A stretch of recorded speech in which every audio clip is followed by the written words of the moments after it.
Kidney failure के patient को चाय बिल्कुल नहीं पीनी है।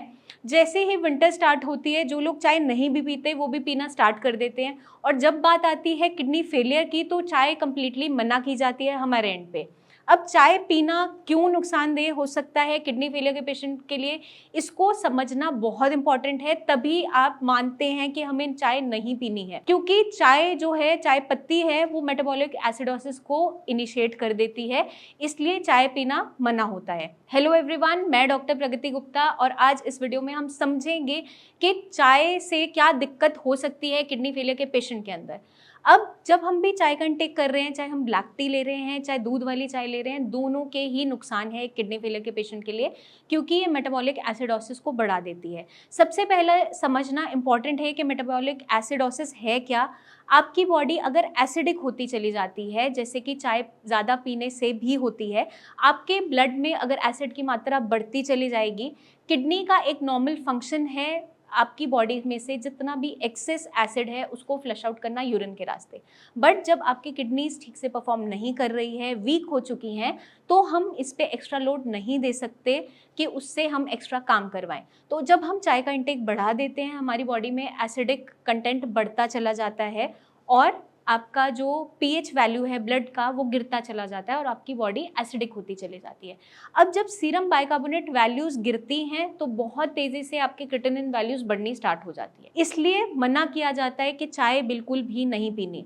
अब बहुत से लोगों को एडिक्शन होती है, हम जब सुबह उठते हैं चाय के बिना हम बिल्कुल नहीं रह सकते, हमारी आंखें नहीं खुलती है, हम पूरे दिन लेथार्जिक रहते हैं, हमें आलस आता रहता है। ये बहुत सी कंप्लेंट्स पेशेंट लेकर आते हैं कि मैम प्लीज चाय तो मत बंद करवाइए। चाय बहुत ज़्यादा नुकसान देती है किडनी फेलियर पेशेंट में, उसको समझना बहुत इंपॉर्टेंट है। तो हमने आपको जैसे बताया कि मेटाबॉलिक एसिडोसिस को बढ़ा देती है, आपके क्रिएटिनिन वैल्यूज को बहुत तेज़ी से जंप करवाती है, इसलिए आप चाय बिल्कुल नहीं पियेंगे। तो पेशेंट पूछता है मैम इसका सब्सटीट्यूट क्या है, हम क्या ले सकते हैं इसकी आदत छोड़ने के लिए या बॉडी को वार्म रखने के लिए, क्योंकि अब सर्दियाँ आ रही हैं। पेशेंट को समझाते हैं कि आप कुछ हर्ब्स का काढ़ा ले सकते हैं, वो मैं आपको इस वीडियो में फर्दर समझा रही हूँ। आप क्या कर सकते हैं, मीठी सौंफ जो होती है मोटी वाली, उसका इस्तेमाल कर सकते हैं, 4-5 तुलसी के पत्ते, साथ के साथ थोड़ी सी, बहुत थोड़ी सी क्वांटिटी में दालचीनी, थोड़ी सी अदरक और लौंग और छोटी इलायची, इसका आप काढ़ा बनाकर यूज़ कर सकते हैं। इन सारे आइटम्स को आप मिक्स करके इस्तेमाल कर सकते हैं, या सोलली एक एक आइटम का इस्तेमाल भी किया जा सकता है। ये सारे के सारे जो हर्ब्स हैं या स्पाइसेस हम कह लें, ये एरोमेटिक होते हैं, इसमें खुशबू होती है, फ्लेवर होता है। तो कुछ हद तक पेशेंट के माइंड को सेटिस्फैक्शन मिलती है इसको पीने के बाद, कि मुझे लग रहा है कि मैंने थोड़ा सा चाय जैसा कुछ ड्रिंक लिया है, और ये जो ड्रिंक है ये वैसे भी डिटॉक्स का काम करता है, आपकी इम्यूनिटी को बूस्टअप करता है। अब सर्दियाँ आ रही है तो वायरल इन्फेक्शन बढ़ने शुरू हो जाते हैं, फ्लू होना स्टार्ट हो जाता है, सर्दी खांसी जुकाम छींकें स्टार्ट हो जाती है, कम करने में, उन सिम्टम्स को कम करने में ये हेल्प करता है। साथ के साथ आपकी इम्यूनिटी को बूस्टअप करता है, आपके डाइजेशन को अच्छा रखता है। तो इसके बेनिफिट्स हैं, अगर आप इसको चाय की जगह रिप्लेस करते हैं। ये बहुत एग्जैक्टली सब्स्टिट्यूट तो नहीं है चाय का, हम कह नहीं सकते, बट कुछ हद तक आपको सेटिस्फाई करेगा और आपको लगेगा कि मैं चाय को छोड़ने के लिए अब रेडी हो गया हूँ, हो गई हूँ।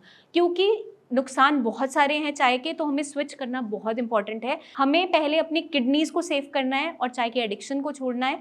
चाय हम बिल्कुल भी नहीं लेंगे डेली बेसिस पे, चाहे एक टाइम हो चाहे 2 टाइम हो, क्योंकि आपकी बॉडी में एसिड को बहुत ज़्यादा मात्रा में बढ़ा देती है और क्रिएटिनिन वैल्यूज बहुत तेज़ी से जंप करती हैं।